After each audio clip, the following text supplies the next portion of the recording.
तो इसका Boyle's law और चार्ल्स लॉ को डिस्कस कर लेने के बाद अब जो हम लोग डिस्कस कर रहे हैं गेल-उज़ैक्स लॉ। तो गेल-उज़ैक्स लॉ जो होता है वो ये कहता है कि वॉल्यूम अगर कांस्टेंट रहे तो प्रेशर जो होता है गैस का वो टेम्परेचर के डायरेक्टली प्रोपोर्शनल होता है। मतलब ये हुआ कि टेम्परेचर जितना ही ज़्यादा होगा, ठीक है, प्रेशर गैस के द्वारा उतना ही ज़्यादा अप्लाई किया जाएगा। टेम्परेचर जितना ही कम होगा, प्रेशर गैस के द्वारा उतना ही कम अप्लाई किया जाएगा। ठीक है, तो जैसे कि इसका कारण ये है कि टेम्परेचर जब ज़्यादा होगा, तो टेम्परेचर ज़्यादा होने का मतलब हुआ कि गैस के पार्टिकल्स की काइनेटिक एनर्जी ज़्यादा होगी, और काइनेटिक एनर्जी जब ज़्यादा होगी तो वो ज़्यादा एनर्जी के साथ कंटेनर के वॉल पे हिट करेगा। जितनी ही एनर्जी के साथ वो हिट करेगा, प्रेशर भी उतना ही ज़्यादा जनरेट करेगा। और कम टेम्परेचर होने का मतलब ये हुआ कि गैस के पार्टिकल्स की काइनेटिक एनर्जी कम है, तो काइनेटिक एनर्जी जब कम होगी तो वो कम एनर्जी के साथ वॉल पे हिट करेगा, तो प्रेशर भी कम जनरेट करेगा। ठीक है, इसका डेली लाइफ में एग्जांपल हम लोग समझ सकते हैं ये चीज़, जैसे कि जो साइकिल होता है उसमें हम लोग अगर उसके टायर में जब हम लोग हवा करते हैं, तो गर्मी के टाइम में कहा जाता है कि हवा कम रखने के लिए, ठीक है, वही ठंड के टाइम में जो है हवा ज़्यादा रखा जाता है।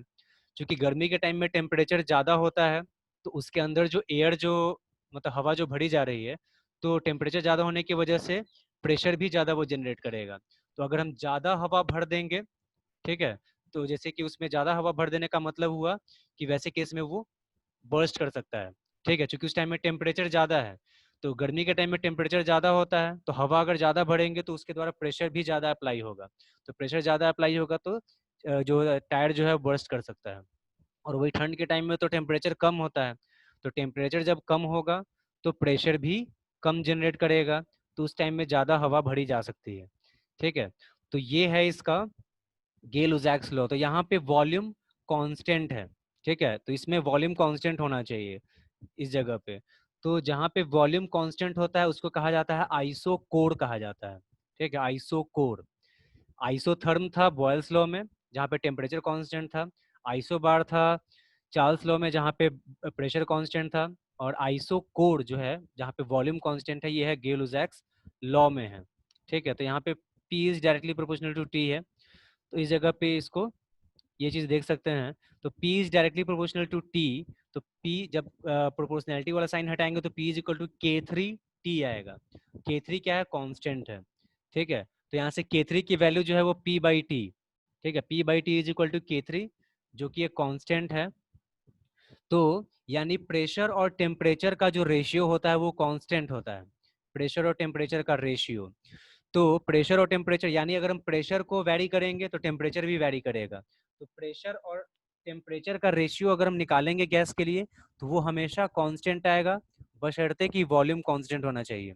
ठीक है, तो अगर प्रेशर P, टेम्परेचर जब T1 होगा तो प्रेशर P1 होगा, टेम्परेचर T2 होगा तो प्रेशर P2 होगा। तो दोनों का रेशियो P1/T1 निकालेंगे या फिर P2/T2 निकालेंगे, दोनों ही केस में कांस्टेंट वैल्यू ही आएगी, जो कि K3 के बराबर होगा।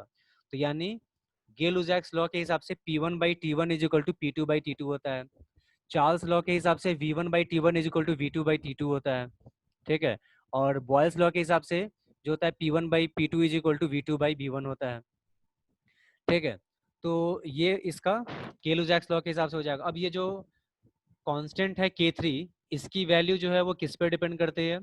तो इसकी वैल्यू डिपेंड करेगी वॉल्यूम, जो कि कांस्टेंट रखा जाता है यहाँ पे। क्योंकि अगर वॉल्यूम को चेंज करेंगे तो K3 की वैल्यू चेंज कर सकती है, और K3 तो कांस्टेंट वैल्यू है, तो कांस्टेंट वैल्यू को चेंज नहीं करना है, इसीलिए यहाँ पे वॉल्यूम को कांस्टेंट रखा जाता है। तो K3 की वैल्यू जो है वॉल्यूम पे डिपेंड करेगी, अमाउंट ऑफ गैस कितना ले रहे हैं उस पर डिपेंड। ठीक है, और इसके अलावा किस यूनिट में हम प्रेशर और टेम्परेचर को एक्सप्रेस कर रहे हैं उस पे। ठीक है, तो सारे लॉ में इसी तरह से हम लोग देखें, जैसे कि बॉयल्स लॉ में टेम्परेचर कांस्टेंट था, ठीक है, तो वहाँ पे K1 की वैल्यू जो है वो टेम्परेचर पे डिपेंड करती थी। अमाउंट ऑफ गैस पे तीनों लॉ में डिपेंड करता है, K1 हो, K2 हो, K3 हो, अमाउंट ऑफ गैस पे तीनों डिपेंड करता है। और जिस यूनिट में एक्सप्रेस किया जाता है उसमें भी तीनों लॉ में था K1, K2, K3, वो भी यूनिट्स पे डिपेंड करता है। तो चूंकि यहाँ पे टेम्परेचर का डायरेक्टली रिलेशन है, डायरेक्टली प्रोपोर्शनल का रिलेशन है, इसीलिए P और T के बीच में जब ग्राफ को हम ड्रॉ करेंगे तो स्ट्रेट लाइन आएगा।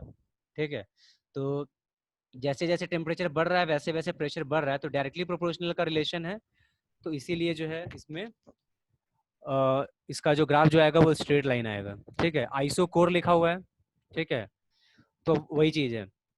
तो अब देखो V1 जो है इसमें जो ऊपर वाला जो ग्राफ देख रहे हैं उसमें V1 है, फिर उसके नीचे वाला V2 है, इसके नीचे वाला V3 है। तो V3 ज्यादा है। ठीक है, V3 यहाँ पर ज्यादा है और V1 जो है वो सबसे कम है। V3 से कम V2, V2 से कम V1।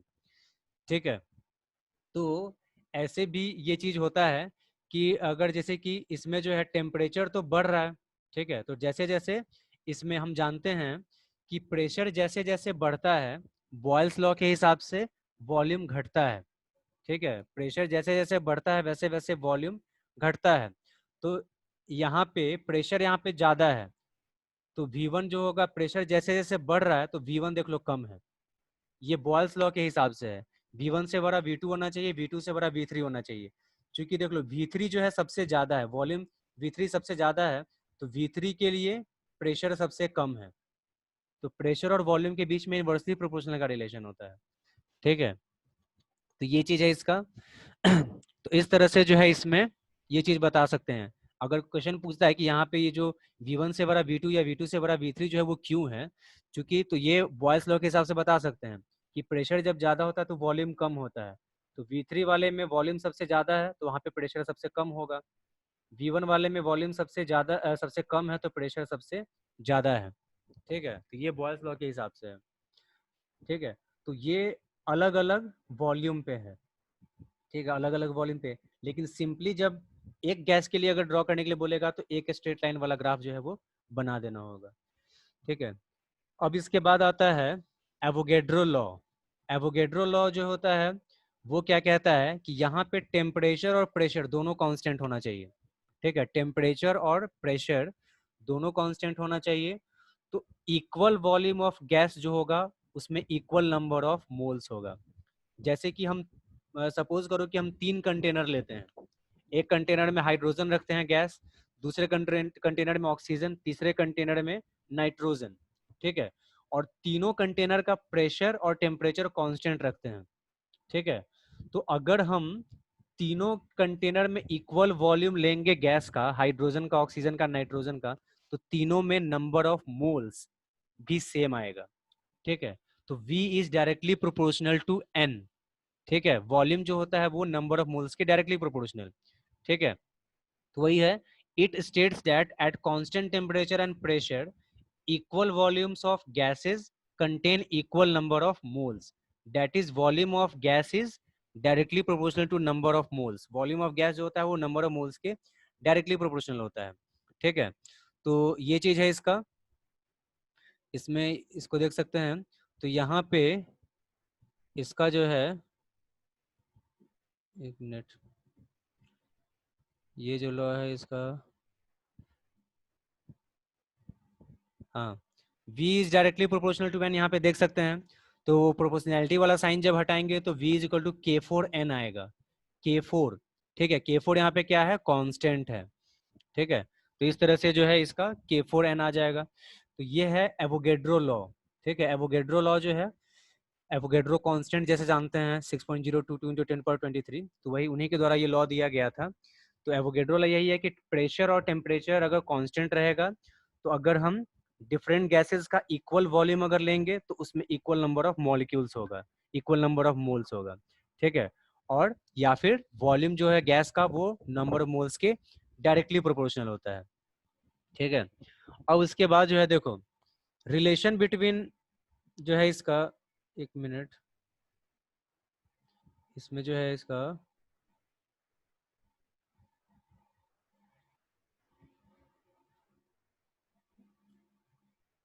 रिलेशन बिटवीन इसका देखना था।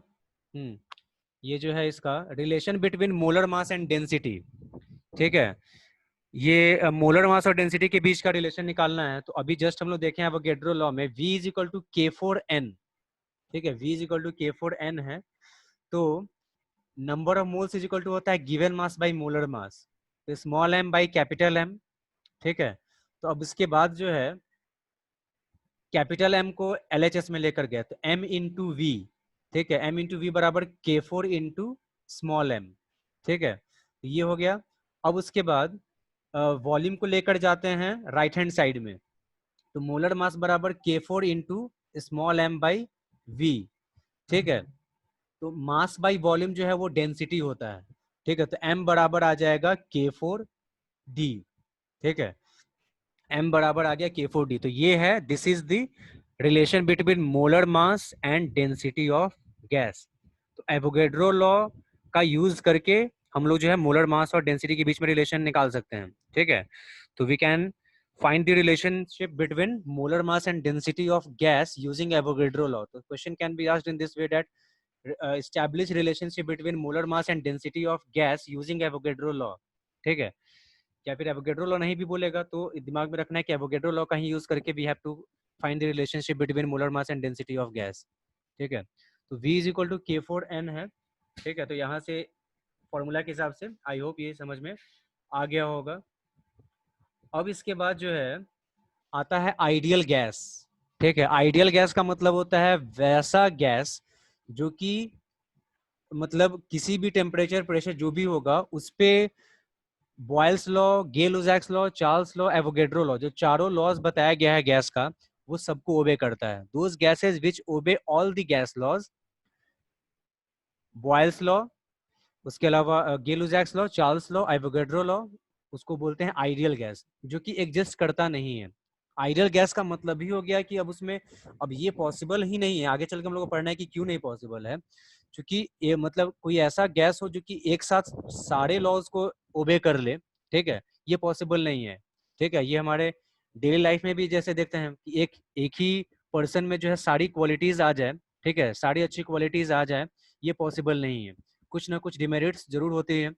वही बात है, हर चीज में ये चीज लागू होता है। ठीक है, केमिस्ट्री भी इन चीज से हटकर नहीं है, उसमें भी ये चीज है कि एक गैस में सारे के सारे लॉज को ओबे कर ले, ये पॉसिबल नहीं है।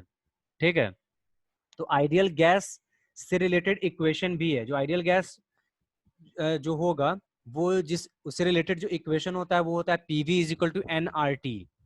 PV is equal to NRT। ठीक है, जहाँ पे N क्या है, नंबर ऑफ मोल्स है, R जो है वो गैस कांस्टेंट है, gas law constant, T temperature है, P प्रेशर है, V वॉल्यूम है। ठीक है, तो अब PV is equal to NRT, ये आइडियल गैस इक्वेशन है ये। ठीक है, तो ये नंबर ऑफ मोल्स बराबर होता है given mass by molar mass. तो small m by capital M ये कर दिए, तो स्मॉल n के जगह पे लिख दिए, ये जो है नंबर ऑफ मोल्स की जगह पे small m by capital M, given mass by molar मास। ठीक है, अब उसके बाद कैपिटल M को लेकर गए LHS में, तो P इंटू कैपिटल M बराबर small m by V into RT। ठीक है, तो मास बाई वॉल्यूम होता है डेंसिटी, तो PM इज इक्वल टू क्या आ जाएगा, DRT।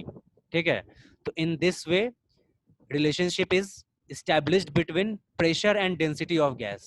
ठीक है, प्रेशर और डेंसिटी के बीच में एक हम लोग बॉयल्स लॉ का यूज करके प्रेशर को शो किए थे कि pressure is directly proportional to density of gas, और यहाँ पे प्रेशर और डेंसिटी के बीच में एक रिलेशन एस्टेब्लिश किया गया है जहाँ पे PM is equal to DRT।